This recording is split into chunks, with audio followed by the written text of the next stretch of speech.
Kapatid, are you somebody who loves God pero hindi ka sure kung meron kang ganong katinding pagmamahal para sa church at ikaw feeling mo parang hindi ka at home dyan at gusto mong mag-isa na lang? If you want to know what to do, stick around because in this week's episode, ang pag-uusapan natin, I love Jesus, but not the church. That's coming up here on Pursuing the Savior.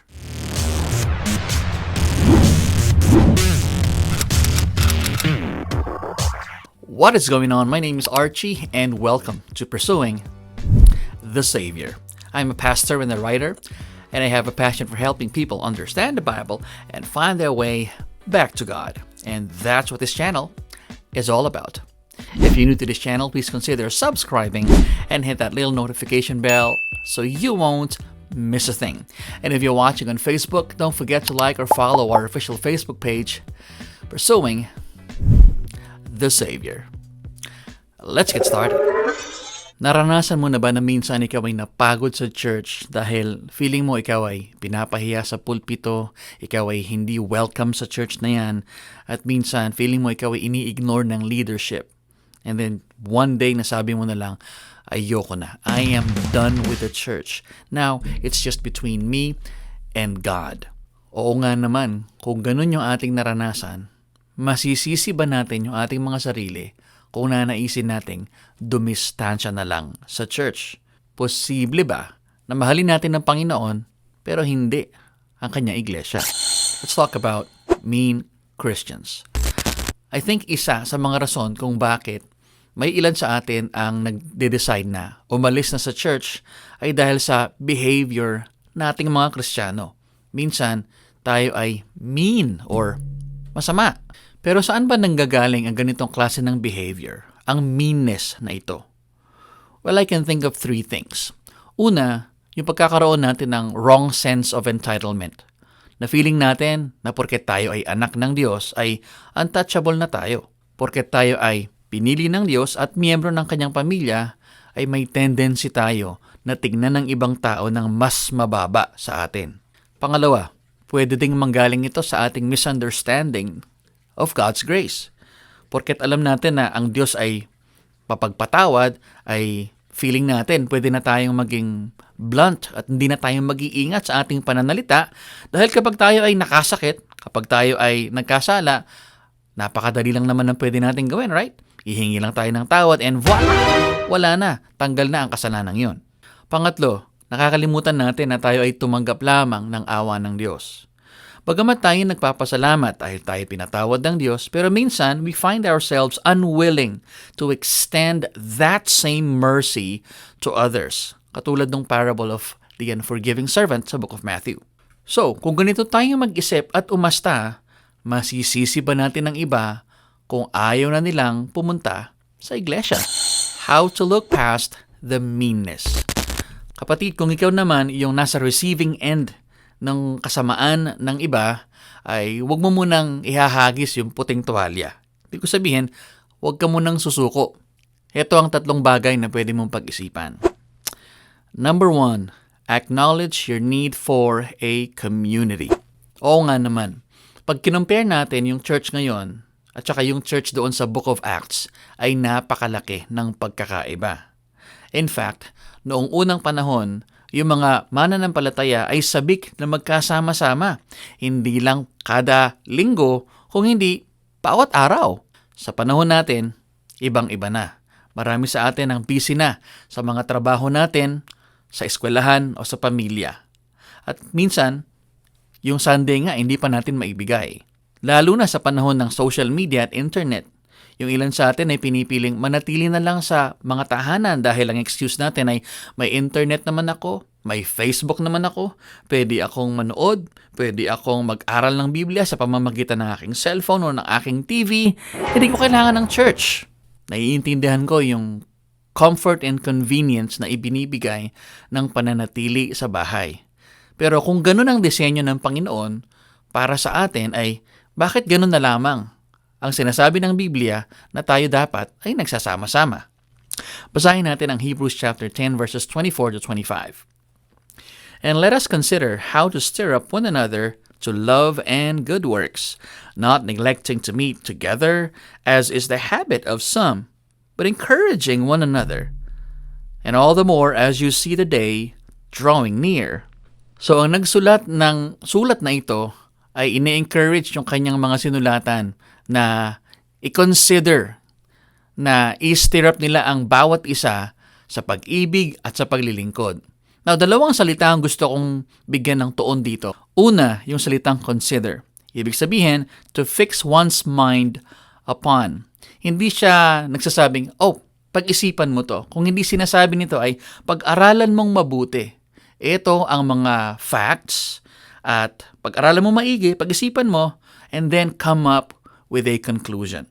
Pangalawa, yung term na stirring up. Ang ibig sabihin nito, to provoke.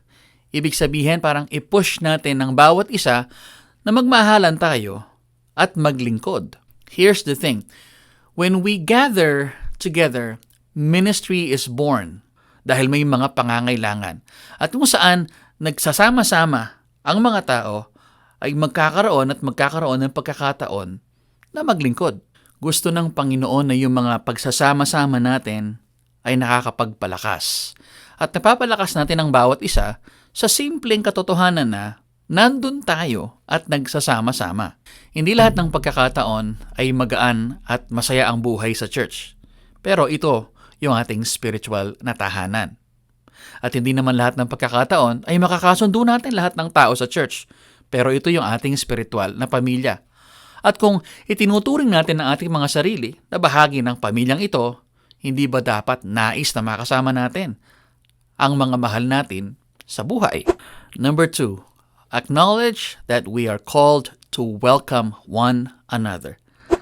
Alam mo kapatid, kung tayo lang yung masusunod, gusto nating maging miyembro ng isang church na kung saan lahat ng miyembro ay kasundo natin, right? Na gusto natin ang lahat. Pero ang katotohanan, walang ganong lugar sa mundo. The people make up the church. And people, wherever they are, there will always be disagreements. Pero sa kabila ng ating mga pagkakaiba ng opinyon, ay inuutusan pa rin tayo ng salita ng Diyos na tanggapin natin ang isa't isa. Basahin natin ang Romans chapter 15 verse 7. Therefore, welcome one another as Christ has welcomed you for the glory of God. Sinasabi ng Apostol Pablo dito na magkaisa ang mga Kristiyano doon sa Roma dahil iisa lang ang kanilang sinasambang Panginoon. Dapat si Jesus ang nag-unite sa kanila. At ginawa niya very practical yung kanyang advice dito na tanggapin nila ang bawat isa kung paano sila ay individual na tinanggap ng Panginoon. Paano kung nahihirapan talaga tayong makibagay sa iba at feeling natin parang hindi tayo bagay na maging magkaibigan? Well, isipin din natin, hindi rin naman tayong bagay na maging anak ng Panginoon, pero tinanggap niya pa rin tayo, right? Huwag nating kalimutan na tayo ay tinanggap lamang ng Panginoon sa kanyang pamilya dahil sa kanyang awa, dahil sa kanyang pag-ibig. Namatay si Jesus sa krus para sa atin. At doon sa kamatayang yon ay pinakita ng Diyos yung kanyang awa at pag-ibig sa atin. But yung kanyang pagtanggap sa atin ay may kaakibat din na utos. Natanggapin din natin ang bawat isa. Number 3, acknowledge God's plan in the midst of the mess. Hindi pinlano ng Panginoon na ang kanyang iglesia ay bubuuin ng mga perpektong individual. Kung ganun yung kanyang plano, bakit niya pinili yung 12 apostol? Instead, pinipili ng Panginoon ang mga imperfect, yung mga hindi perpektong tao para ipakita yung kanyang grasya at awa. Basahin natin ang Ephesians chapter 3 verse 10. So that through the church, the manifold wisdom of God might now be made known to the rulers and authorities in the heavenly places. Ipinapaliwanag ni Pablo yung rason kung bakit siya merong ministeryo para ipaliwanag at ipakita yung manifold wisdom of God. Yung salitang manifold, napakaganda ng pagkakagamit nito. Dahil sa Griego, ang ibig sabihin niyan ay yung pagkakaiba-iba ng mga kulay sa mga bulaklak. Pag tinignan mo nga naman, ang mga bulaklak, pag nagpunta ka ng botanical garden o ng isang isang flower farm, 'di ba? Ang gandang pagmasdan. Bagamat iba't iba yung mga kulay ng mga bulaklak, ay ang ganda nilang tignan. Ganon din ang idea ng church. Bagamat tayo ay nanggaling sa iba't ibang mga lahi, iba't ibang mga background, iba't ibang mga social, economic status, ay nakikita natin, pare-pareho tayo minamahal ng Panginoon. At kapag tayo ay nagkakaisa, sa kabila ng ating mga pagkakaiba, ay natutuwa ang Panginoon at naipapahayag yung kanyang manifold wisdom. Ang sarap lang isipin na ang Panginoon, pwede naman siya gumamit ng mga anghel para gawin niya yung kanyang kalooban, right? Pero pinili niyang kumuha ng mga taong katulad mo at katulad ko na may mga pagkakaiba tayo, may mga bagay na hindi tayo nagkakasundo. Pero sa kabila ng mga bagay na ito, ay napangyayari ng Panginoon yung kanyang kalooban at dahil doon, siya ay napaparangalan. So when we see the mess in our churches, like when leaders don't care about the people, and people don't seem to care, nakikita lang natin dito yung grasya ng Panginoon sa mga undeserving na mga individual. Ibig sabihin, yung imperfection na nakikita natin sa church is actually a sign of God's presence, not absence. In conclusion, ang Panginoong Jesus, hindi siya namatay para lang dun sa mga mababait at sa mga palakaibigan. Namatay siya para sa ating lahat, anuman yung ating pag-uugali. At ang kanyang pinakamahalagang utos sa lahat ng gustong sumunod sa kanya ay magmahalan. Mahalin daw natin ang isa't isa. Sapagkat kapag tayo ay nagmamahalan, sa kabila ng ating mga pagkakaiba, ay naha-highlight yung grasya ng Diyos. Therefore, hindi natin pwedeng sabihin mahal natin ng Diyos kung hindi natin kayang mahalin ang ating kapwa, ang ating iglesia. Instead, yung pagmamahal natin sa Kanya ay ipinapakita natin sa isa't isa. I hope kayo po ay may natutunan sa ating topic for this week. And if you want more videos like this one, don't forget to subscribe to our YouTube channel and follow our official Facebook page. And with that, my friend, I'll see you on the next one.